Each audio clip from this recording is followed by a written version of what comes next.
Hi friends, அஸ்ஸலாமு அலைக்கும். எல்லோரும் நல்லா இருக்கீங்களா? நாங்கள் ரொம்பவே நல்லாயிருக்கோம்.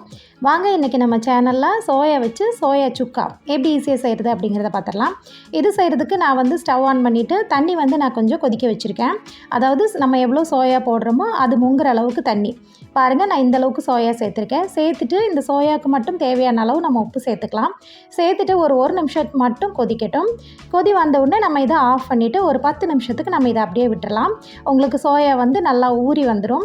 இப்போ இது நல்லா தண்ணி ஆறி வந்திருக்கு. இப்போ நம்ம இந்த தண்ணியிலேருந்து நம்ம சோயாவை நல்லா பிழிஞ்சு எடுத்துக்கலாம். எடுத்துகிட்டு பச்சை தண்ணி சேர்த்திட்டு நம்ம பிழிஞ்சு ஒரு ஓரமாக வச்சுக்கலாம். இப்போ நம்ம இதுக்கு ஒரு மசாலா ரெடி பண்ணிடலாம்.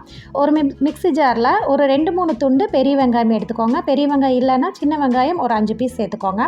கூடவே ஒரு 4 பல் பூண்டு, இஞ்சி சின்ன சைஸில் ஒரு 3-4 துண்டு எடுத்திருக்கேன், அதுவும் எடுத்துக்கோங்க. கூடவே ஒரு 1/2 டீஸ்பூன் போல் சோம்பு சேர்த்துக்கோங்க. இது வந்து நல்ல காரமான வரமிளகாய், ஸோ நான் வந்து ஒன்றே எடுத்திருக்கேன். இது கூடவே ஒரு 2-3 பட்டை, 2 கிராம்பு, 2 ஏலக்காய் எடுத்துக்கோங்க. ஃப்ரெஷ்ஷான கருவேப்பிலை ஒரு 2 கொத்து சேர்த்துக்கோங்க. இது கூடவே தேவையான அளவு மஞ்சத்தூள், அப்புறம் இந்த மசாலாவுக்கு தேவையான அளவு உப்பு எல்லாத்தையுமே சேர்த்துட்டு தண்ணி சேர்த்து நம்ம அரைச்சி எடுத்துக்கலாம். கூடவே 1/2 டீஸ்பூன் போல் மிளகுமே சேர்த்துக்கோங்க.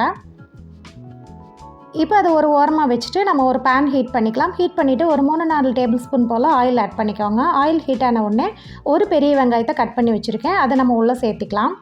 சேர்த்துட்டு ஓரளவுக்கு நல்லா வதங்கி வர வரைக்கும் இதை நம்ம மிக்ஸ் பண்ணிக்கலாம். ஆல்ரெடி நம்ம வந்து மசாலா அரைக்கும் போதும் உப்பு சேர்த்திருக்கோம், சோயா வேக வைக்கும் போதும் உப்பு சேர்த்திருக்கோம். ஸோ இப்போ வெங்காயத்துக்கு வந்து நம்ம உப்பு சேர்க்க தேவையில்லை. இது கூடவே ஒரு கட் பண்ண பச்சை மிளகாய், கூடவே ஒரு கத்து கருவேப்பிலையும் சேர்த்து நல்லா வதக்கி விட்டுக்கிறேன். பாருங்கள், இந்த அளவுக்கு நல்லா வதங்கி வந்துடுச்சு. இந்த ஸ்டேஜில் நம்ம அரைச்சி வச்சுருக்கிற பேஸ்ட்டை நம்ம உள்ளே சேர்த்துக்கலாம். பேஸ்ட் வந்து ஒரு நிமிஷத்துக்கு வதக்கி விடுங்க. அப்போ தான் அதோட பச்சை வாசனை எல்லாமே வந்துட்டு பட்டை கிராம்போட பச்சை வாசனை எல்லாம் போகும். கூடவே மிக்ஸி ஜாரை லைட்டாக அலசி அதில் தண்ணியுமே சேர்த்துக்கோங்க.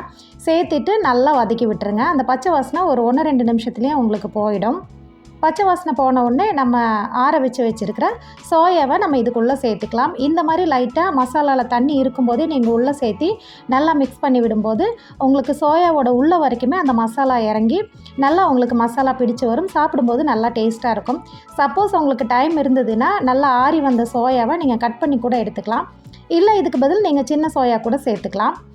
இந்த ஸ்டேஜில் நீங்கள் உப்பு காரம் செக் பண்ணிக்கோங்க. செக் பண்ணிவிட்டு ஒரு மூடி போட்டு ஒரு 4-5 நிமிஷத்துக்கு விட்டுருங்க. அந்த தண்ணியிலேயே உங்களுக்கு நல்லா வெந்து உங்களுக்கு நல்லா மசாலா பிடிச்சு வந்துடும். பாருங்கள், இப்போ ஓப்பன் பண்ணி நம்ம மிக்ஸ் பண்ணி விடும்போது உங்களுக்கு அந்த மசாலா எல்லாம் நல்லாவே வந்து உங்களுக்கு நல்லா ட்ரை ஆகி வந்துடும். இந்த ஸ்டேஜில் நீங்கள் ஃப்ரெஷ்ஷான மல்லி இலை கொஞ்சமாக கட் பண்ணி நீங்கள் உள்ளே சேர்த்துக்கலாம். சேர்த்துட்டு திரும்பவும் ஒரு கொஞ்சமாக ஆயில் ஆட் பண்ணி நல்லா சுருட்டி பெரட்டி எடுத்துருங்க. அப்போ தான் வந்து உங்களுக்கு டேஸ்ட் நல்லாயிருக்கும். பாருங்கள், இப்போ நல்லா சுருண்டு வந்துருச்சு. சுருண்டு உங்களுக்கு லைட்டாக கலருமே சேஞ்ச் ஆகி வரும். அவ்வளவுதாங்க, இப்போ நமக்கு சூப்பரான சோயா சுக்கா ரெடி ஆகிடுச்சு. இது ரொம்ப ஈஸியான ரெசிபி தான். ரொம்ப சீக்கிரமாகவே செஞ்சிடலாம். எல்லா வெரைட்டி ரைஸ்க்குமே ரொம்ப மேட்சிங்காக இருக்கும். சாம்பார் சாப்பாடு, ரசம் சாப்பாடு எல்லாத்துக்குமே ரொம்ப சூப்பராக இருக்கும். கண்டிப்பாக இந்த மாதிரி டைப்பில் நீங்கள் செஞ்சு பார்க்கலான்னா கண்டிப்பாக ட்ரை பண்ணி பாருங்கள். நம்ம சேனலை ஃபஸ்ட் டைமாக பார்க்குறவங்க நம்ம சேனல் ஆஹா சப்ஸ்கிரைப் பண்ணுங்கள். நெக்ஸ்ட் ஒரு ஈஸியான டேஸ்டியான ரெசிபியோட எல்லாரையுமே மீட் பண்ணுறேன். தேங்க்ஸ் ஃபார் வாட்சிங்.